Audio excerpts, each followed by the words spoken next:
Ce coup de tonnerre à présent qui secoue la prestigieuse école Sciences Po. Non seulement le directeur de l'établissement a finalement annoncé sa démission après les révélations de l'affaire du Hamel accusé d'inceste et qui était d'ailleurs professeur à Sciences Po, mais ça n'est pas tout. Car la parole est en train aussi de se libérer chez les étudiants qui dénoncent les viols et harcèlements qu'ils auraient subis par d'autres élèves.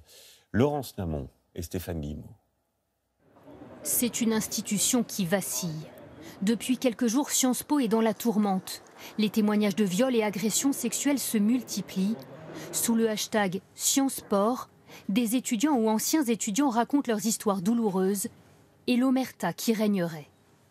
J'ai été violée par un mec de l'IEP de Grenoble en première année et j'en ai informé l'administration il y a quelques jours. Ils m'ont proposé plein de trucs pour prendre soin de moi, mais jamais de mesures par rapport à lui, une exclusion ou autre, ou de mesures générales de prévention. Bref, je trouve ça très grave.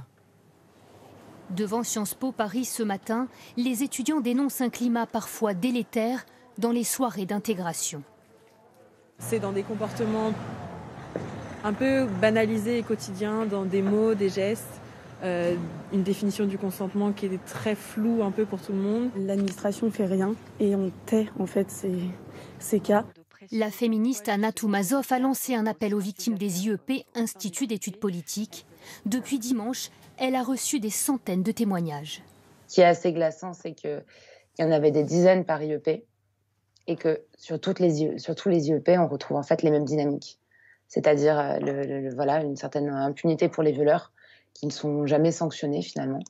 Des victimes qui sont réduites au silence, soit par lassitude, soit parce qu'on leur demande explicitement de se taire. Une enquête préliminaire a été ouverte pour un viol qui aurait été commis à Sciences Po Toulouse. La direction, alertée en novembre dernier, dit avoir appris l'identité de l'agresseur présumé il y a seulement 2 jours.